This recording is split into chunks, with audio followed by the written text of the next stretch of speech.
Before the governor was here in Cleveland, he was naming a new Ohio Attorney General.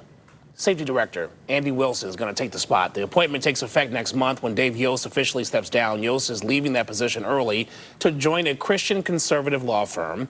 Let's bring in your Columbus Bureau reporter, Morgan Trow. And Morgan, you know Wilson pretty well. And actually, you spoke with him the day that Yost announced that he was stepping down. Yeah, that's right, Damon. When I was with Wilson, I asked him actually if he was going to be the next AG, and he just laughed and he told me he couldn't answer anything. But when he walked in the room this morning, he gave me that knowing look.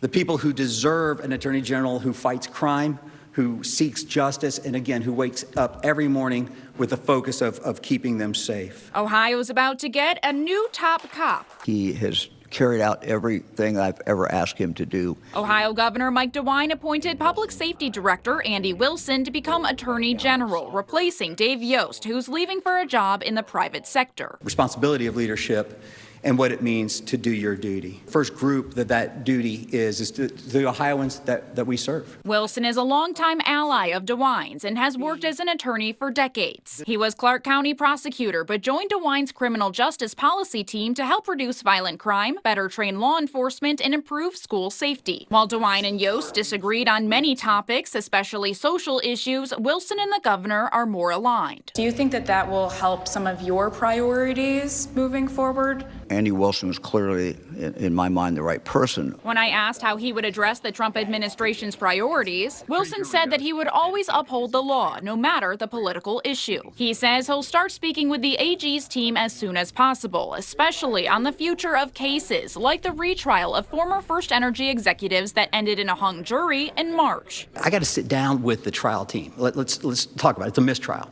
I want to know why it was a mistrial. He will only be in the position for 7 months, as a new Attorney General will be voted into office in November. DeWine decided to go with Wilson over GOP nominee Keith Faber, who is currently state auditor. The idea of appointing one or maybe all of the statewide office holders just didn't seem right to me.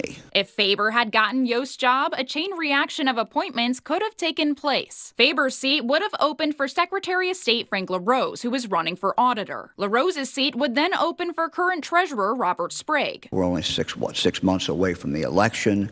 For me to step in as governor and appoint literally every single statewide office holder just didn't look right to me, didn't seem right to me, didn't seem like something that I should do.